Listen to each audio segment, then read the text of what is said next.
Good morning everyone! So dito na naman tayo para magbigay ng update and house tour, no? Dito sa isa sa project namin dito sa The Park Place, Imus, Cavite. So nakita nyo sa aming harapan ay ang sobrang ganda na single detached house and lot. Ito ay ino-offer natin sa mga gustong mag-invest ng bahay dito sa may Imus, Cavite kasi alam naman natin na ang Imus ay malapit na sa Metro Manila. So doon sa mga naghahanap, no, tamang-tama ito, yung bahay na to. Samahan nyo ako at tingnan natin yung loob kung gaano kaganda. Tara, let's go!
Bago natin palabasuhin, gusto ko muna sa inyo ipaliwanag kung bakit maganda yung location na to.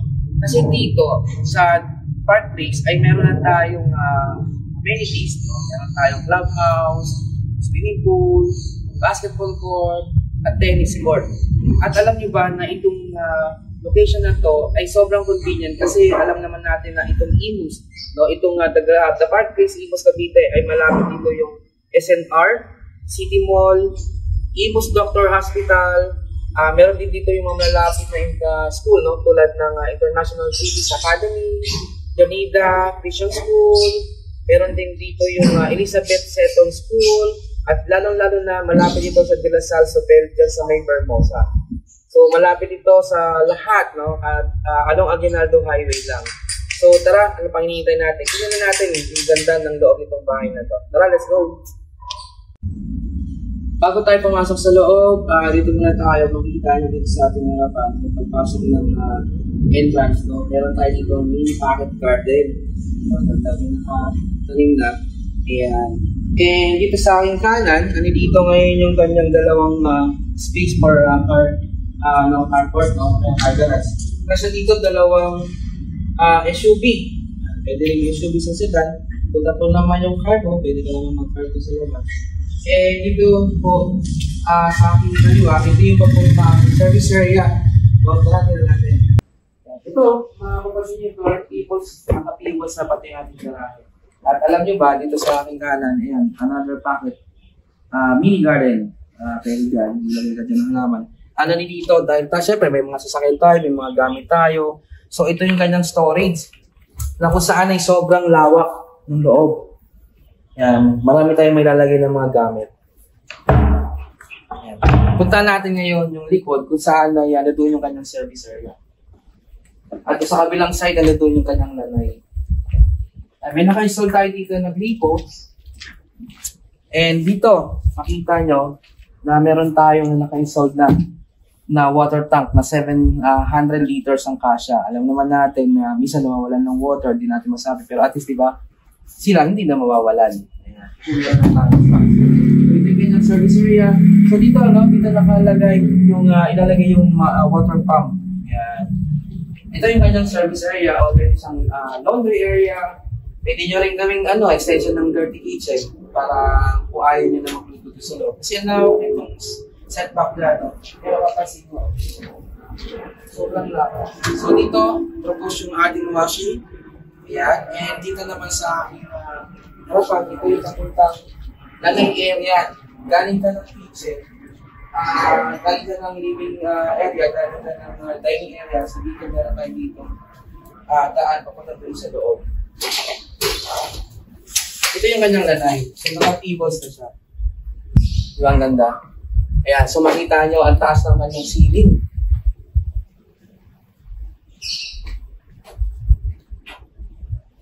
Ang aliwalas na.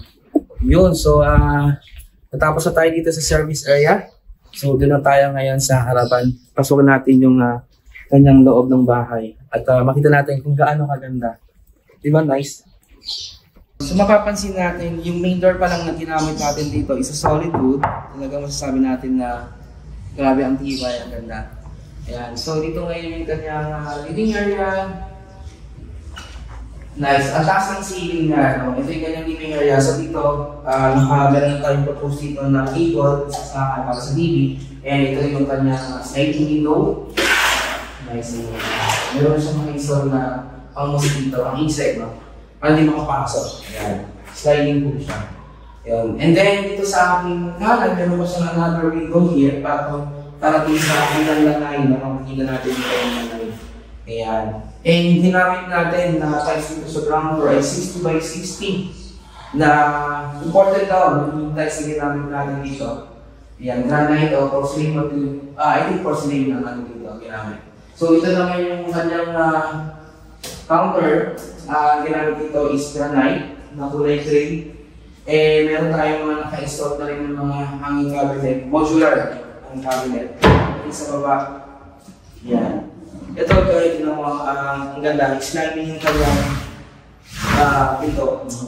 Eh dito, another sink, no? Sink na ginamit ang ganda. So ito yung lalim ng kanyang lugar. So gray, and yung sink, tsaka yung ginamit natin yung libre ito is branded top. Ayan, so meron tayo dito isang window. So pwede nyo i-open. Eh, napapasin nyo doon. Eh, dyan yung doorbell na naka-installed mo. Ayan. So dito, yung ating ref, pwede natin lagay dito. And makikita nyo ang ganda ng design ng kanyang kitchen. Ayan. And alam niyo ba na yung nag-develop ito is 43 years na in real estate developing business. Sila yung build ng mga house natin dito. Meron kami mga another project sa Grand Park Place, ito yung The Park Place. So ayan. And ito yung sa kanan, ito yung papuntang service area, no, kung saan nakikita yung laundry area, at saka pwede nyo rin siyang gawin yung extension ng dirty kitchen kung ayaw nyo na magkaroon ng magluto dito sa loob, pwede naman sa labas. Pero mamaya natin ikutin yan. So, puntaan muna natin itong nasa kanan ko kasi ito yung room dito sa ground floor. Sa mga naghahanap ng house na mayroong kwarto sa baba, kung kayo may mga elderly, tamang-tama ito. So, pwede rin naman siyang maid's room, pwede rin naman siyang elderly room. Ayan. Aluwag. Dito meron na siya nakapropose dito na window type aircon. Ayan dito. So ito another window dito, meron na siyang screen. And dito meron tayo ditong vanity. Halos lahat ng room natin meron tayong vanity na naka-install. At syempre meron din tayong cabinet na rin na. Ayan, modular cabinet. Syempre ito ay meron itong sariling toilet and bath. Ayan. Na naka-install. Ang ganda lang. Ayan, shower na. Color brown, ginamit na tayo dito. Combination ng brown. Ayun. Di ba kung talagang marami kasi naghahanap ng mga bahay na gusto nila kasi meron room din sa baba, ang ground floor, para kung may mga elderly sila. Pwede rin siyang gawing guest room, pwede rin. So dito pa rin tayo sa ground floor, nagiging naman tayo ng powder room, kung saan ay kasi ang mga brand na ginamit natin dito, like this one is Cozy and this one is Cool. Ito important daw tayo. Ayan, pati yung ginamit na tiles, no? Grabe ang ganda. White, combination ito. Ayan, so meron siya dito access. Ayan, ito yung ground floor natin. So dito sa ground floor, remember meron tayo dito na one room, na kung kayo ay meron elderly, kids room, pwede rin siyang guest room. So dito yung kanyang lanay, isa na po pwede sa service area. So ngayon samahan niyo ako At puntahan na ngayon natin yung second floor. Tara! Ayan, tingnan na natin ngayon yung kanyang second floor kung saan nandun yung kanyang tatlong rooms. So ito mapapansin nyo yung kanyang stairs, ang lapad ng tingnan. At ito meron siyang window dito, sliding window. And alam niyo ba na itong steps natin ay solid wood to. Gawa daw to sa apitong wood. At ito yung handrails natin, wood dito sa bakal, steel bar. Ayan, steel bar. So ito, apitong wood, kaya magtatagal yung ating stairs. And ang gandang space. And syempre, yung ating ceiling ay sobrang taas. Ayan. And dito sa hagdanan niya, meron tayo ditong parang sunscreen to no? Pag gusto mo na maliwanag, ay i-open mo lang yung kanyang curtain at gusto mo makasagap ng sunlight. No? At makatipid ka na rin sa kuryente pag in-open mo yan. So ito, meron siyang screen. I-open mo lang siya, palabas. Another one here. Ganda. Ito ay fiberglass. Ayan. So ngayon, dito na tayo ngayon sa second floor. Ayan. Dito tayo ngayon sa second floor, kung saan nandito yung tatlong room. Dito sa aking kaliwa yung master bedroom, dito sa aking kanan yung kanyang bedroom 1, bedroom 2, at syempre meron tayo dito sa isa ng common area na toilet and bath. Kasi walang sariling toilet and bath yung bedroom 1 and 2. So unahin ko muna ipakita sa inyo yung bedroom number 1 natin. Ito na.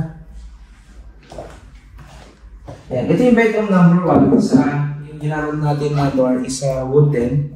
Ayan, makita niyo yung space na meron na tayo naka-install na modular cabinet. Nice one. And syempre, meron din tayo dito ang vanity mirror. Ayan. Tapos dito lamang yung kanyang window, may sliding na naman ka-install. At meron lang siya laptop.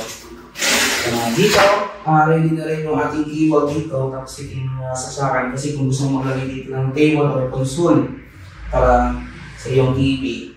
And yung ating proposed na aircon dito ay window type aircon. Hindi kasya na dito siguro yung 1 horsepower kasi ano yung space niya. Pero alam mo, ang ganda ng room. Malaki ng space. So ngayon, puntahan natin ngayon yung bedroom number 2. So dito tayo ngayon sa bedroom number 2, dito sa kanan. Ayan. So same din, yung mga door na ginamit natin sa bedroom 1. At meron na rin tayo dito naka-install na vanity. Meron na rin tayo dito modular ng cabinet. Ganda. And dito, meron tayo dito isang pintana o window na yung kusan yung pag-open ay yung palabas. Dito sa kanan, ito naman yung kanyang sliding window. Ayan na. Ang lahat naman ng window natin dito, may naka-install na dito ang screen para hindi mapasok naman ko yung insect. So ayan, ang ganda ng room, malaki din yung space niya. Sobrang lawak.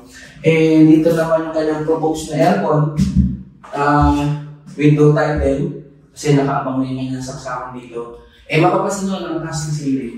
Yun, so dito, habang na rin yung ating mga cable sa isang saksakan. So dito, pwede lang either mag-record ng console or yung TV mo dito. Ayan. So ngayon, puntahan natin ngayon yung master bedroom. Bago tayo pumunta sa master bedroom, ito muna, yung kanyang common toilet and bath. Ayan. Kasi yung dalawang room doon, wala siyang sariling toilet and bath. So, nasa common area. Ayan, ang ganda. At ito, sliding yung kanyang partition. Ganda. So, mapapansin nyo dito, ganda ng color ng combination ng kanyang tiles. So, ito yung kanyang telephone shower. Nice. Talaga.